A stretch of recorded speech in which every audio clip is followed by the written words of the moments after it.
Everything in this video was taken from my Twitch streams. Come on over. I have heard the same sentiment echo through the internet for the past month regarding Pokemon Scarlet and Violet.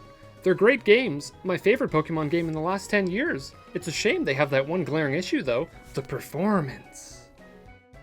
Apparently the problems with these games simply boil down to the performance. Everything else is totally fine, if not great. The bland scenery, frame rate struggles, blurred blobs in the distance, and the numerous glitches are the only hang-ups people seem to have.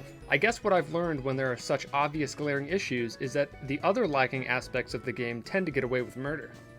I just want to talk about my problems with the game, the ones that honestly affect my disappointment much more than the performance of the game. That stuff is awful, don't get me wrong, but it's been mentioned enough. Let's talk about the actual problems with Pokemon Scarlet and Violet, the things that make it come off as boring, uninspired, and outdated. I don't want to, I don't care, let it die. This feels like the Pokemon game that should have released in 2010 on the Wii. It would have fit in well with the buggy mess of open world games of the time like Fallout New Vegas. Don't get me wrong, I love New Vegas, but it had a lot of rough edges. Pokemon should have taken steps like these a long time ago, and they've remained stagnant and refused to push the series forward for over a decade now. How am I supposed to give praise to them for taking extremely basic steps like allowing you to walk around in an open field? A barren and uneventful field, that is. It feels like they took Ocarina of Time's Hyrule Field, added some elevation, dropped random Pokemon in random spots, and sprinkled useless items everywhere to make you feel like you're not wasting your time exploring. This game could be 50% as big, have 80% less things to collect, and feel exactly the same. Actually, it would be better for it. Open world Pokemon is something people have seemingly been begging for ages. The thing is, open world does not just automatically make a game better. I'd argue, in a substantial amount of cases, it can make a series worse. Game Freak has taken small steps towards this goal for the past couple of games they've done, and it has all come together here. As with most things they do, they made a 2010 open world game, not a 2022 one. When you were first shown this new, fancy open world, they decide to litter the map with every objective you're going to do over the course of the game. So much for that sense of discovery. You're not being directly told what to do and when, but you know where you're going to discover every significant landmark for the next 20 plus hours. Perhaps they wouldn't be so worried about you not being able to find things on your own if the world wasn't so pointlessly stretched out. Coming across a new gym or Titan Pokemon by chance would have been infinitely more exciting than immediately being shown exactly where they are. This game takes pride in completely wasting your time. Let's go over the loop of you exploring and finding items. You waltz around, fight some Pokemon and some trainers, collect 10 potions that are hidden in random corners on top of little hills and tucked in empty caves scattered around the world. You then need to heal up your Pokemon, so you use those items. It's all very easy to do and doesn't take much effort at all. In fact, all you have to do is press 2 buttons to heal up your whole team in about 5 seconds. Just pause and hit auto heal a few times. If you're gonna make the game this painfully simple and easy, why not just automatically heal my Pokemon after every fight then? Oh, right, you need to justify this stretched out glorified golf course you created. You need to put items everywhere. You need to give people that sweet hit of dopamine when they see a ball glowing in front of them and hit that A button every 20 seconds. Oh yeah, that's some good stuff there. By the end of the game, I had hundreds of items I never used, ranging from healing items to TMs to battle items, berries, and whatever else I found. I would say I did not use about 60% of the things I picked up. If your Pokemon auto-healed after every fight, I probably would have not used about 95% of the items. I want to clarify here that I'm not in favor of automatically healing your Pokemon, but my argument is that they are basically already doing that. So why not commit fully and avoid most of this meaningless collection? You're only picking up all of these healing items because you can and will spam them all quickly when auto-healing your Pokemon constantly. It's all just a big waste of time. The game would be much better off with only a quarter of the collectibles in a significantly smaller world. It's just not justified. All of this exists because they are trying to justify the area they created. Now, I know what you want to say. The point of exploring isn't to collect items, it's to find Pokemon. You're right. You see, it's just not interesting to see a group of Magikarp or Numel in front of you. I've used those Pokemon countless times. I like both of those Pokemon. Actually, Gyarados is probably my favorite Pokemon. Is seeing them lifelessly floating or standing there on a plain blue, green, brown, or white surface supposed to be interesting and be driving me to continue exploring? I just don't get it. At the very least, they should have unique animations that are charming and make them feel special. Also, Pokemon interacting with the environment would go a long way to make the world feel alive and real. Going into a new Pokemon game without knowing what any of the new Pokemon are is the main thing that keeps me engaged. I love discovering new Pokemon, hypothesizing what they may turn into, and crafting a team that feels right at home with my favorites from past gens. I almost exclusively use new Pokemon because that's generally the most interesting part of these games. On that note, I actually went through a period of time in the middle where I spent roughly 5 hours exploring new areas without seeing a single new Pokemon. They leave a bunch of new creations until the end game, and most of them are a disaster. Iron Hands and Scream Tail are real Pokemon names now. This will be the most subjective section of the video. Let's talk about the new Pokemon themselves.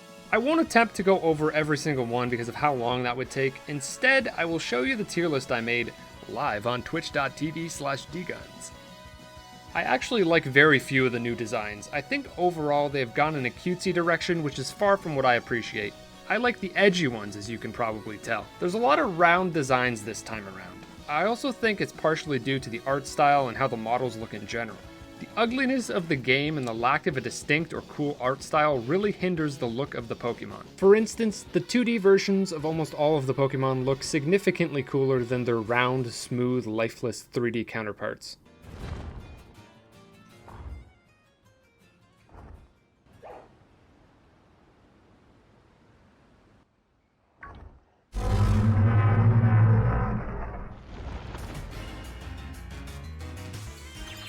I think Pokemon has officially crossed the line. They have also doubled down on nostalgia bait with the large list of Paradox Pokemon that only really show up once you're done with the game. Let me preface my next point by detailing why I love Pokemon games in the first place. I enjoy the sense of adventure and progression. I like discovering new Pokemon, analyzing them, and deciding whether or not I like them enough to put them on my own team. I only ever use Pokemon that evolve because I like to see the evolution of them over the course of the game. This is almost exclusively the driving factor that keeps me playing Pokemon games. Discovering new Pokemon, evolving them, and finalizing my team for a fun, difficult battle with the Elite Four in the end. I also have a little tradition of repeatedly attempting the Elite Four without using items until I can take them all down. It has always been a great, challenging way to finish off the game. With that said, I'm very disappointed with how they deal with new Pokemon in this game. Like I said earlier, I spent a significant amount of time not coming across new ones. Not only that, but they save most of the cool ones for after you're done the game. Not only that, but those Pokemon aren't actually evolutions of the Pokemon they seem like they're in the family of.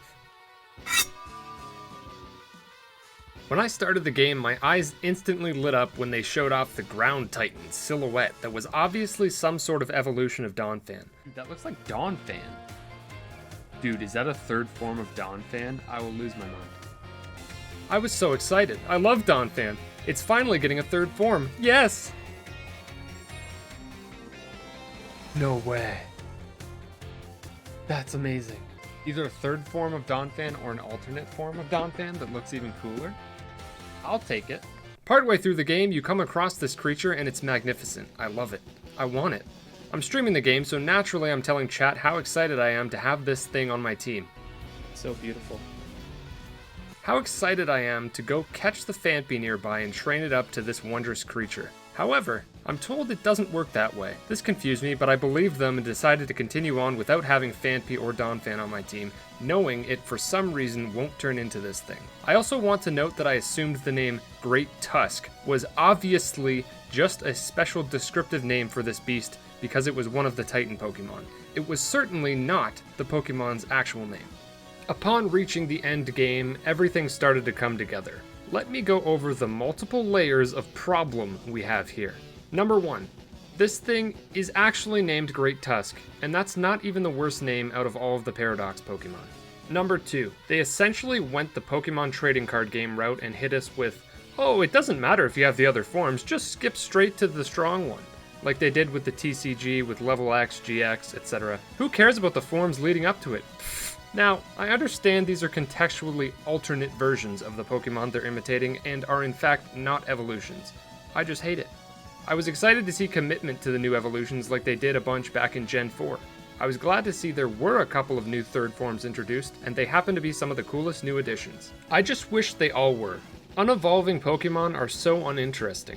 Coming from someone who does not really care about competitive Pokemon, this just feels like a slap in the face. All of these Pokemon are irrelevant because they're not reasonably used to progress through the game, which is what I enjoy doing. Number 3. This also reminds me of Mega Evolutions. You know, the first gimmick they did that was by far the best one, the one that should have, again, just been actual evolutions and stuck around. Instead, they're just irrelevant forms now. These Paradox Pokemon at the very least could have been really cool alternate evolutions in the same vein as Clodsire and Quagsire. They could have also just been fourth evolutions in some cases like Salamence and Tyranitar. Having a fourth form for Pokemon would have been cool. I mean, that should have been done 9 years ago though. The whole, you can do things in any order, falls pretty flat. The levels of the gym leaders and other objectives should be dynamically changing based on the order you're doing things in if you want this to feel believable. Fighting against the 5th gym before the 2nd gym is not interesting. You're either going to get destroyed and leave, or you're going to somehow win through over-leveling or cheesing them. Then you're going to go back and do the other gyms and power through like it's nothing. That's not balanced or fun. I ended up doing the 6th gym last, and it was even more boring than the rest of them for that reason. You can't really enter most buildings. Towns are just set dressing and feel lifeless. They don't feel lived in or remotely real. Same goes for the people. Everyone is just a cardboard cutout. I'm mainly talking about the random characters around town here, but this also applies to the main characters. Why is there still no voice acting? It would make such a huge difference. Your primary rival this time around is more interesting than any of the rivals in the last 10 years, I will give them that. It's a step in the right direction for sure.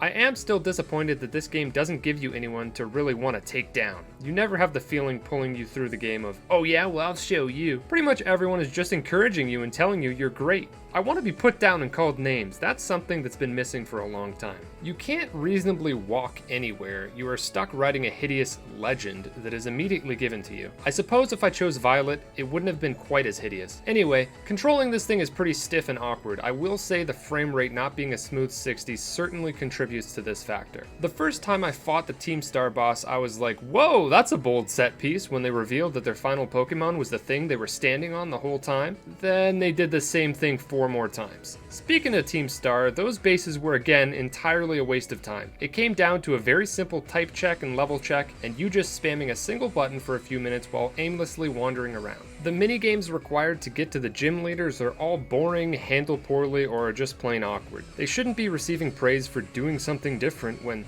doing exactly the same thing would have been much preferred. I like navigating gyms and fighting all the trainers while solving a mild puzzle. Sure, this could be greatly improved on, but the way they did it here is just not fun at all.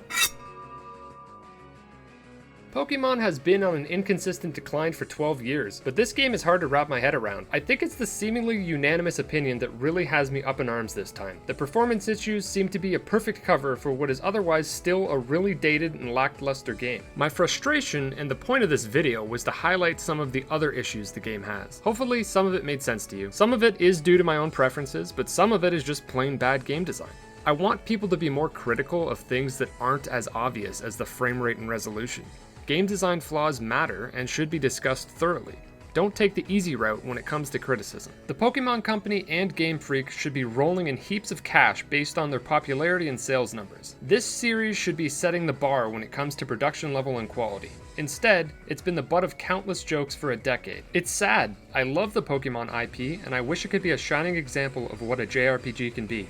They just can't seem to get it right, and they show barely any sign of learning any lessons. They're a decade behind in most ways, yet people keep praising them. Also, I'm part of the problem. I've bought in on every game despite knowing I wasn't going to like it as much as I liked the series up until Heart Gold. The thing is, the Pokemon themselves and the basic loop of catching, training, and fighting with these monsters still works. I feel as though I'm stuck in a loop and I'll buy every Pokemon game until I die. I can't help my curiosity and I'm always waiting for them to finally surprise me in a substantial way. Maybe next time. I know that you know I'm gonna be there, despite all of this. Thank you to those that support me over at patreon.com/doubleguns. Kinoth, Eddie, Hookie, Scion, The Max Factor, Echo, and Swifty Pixels.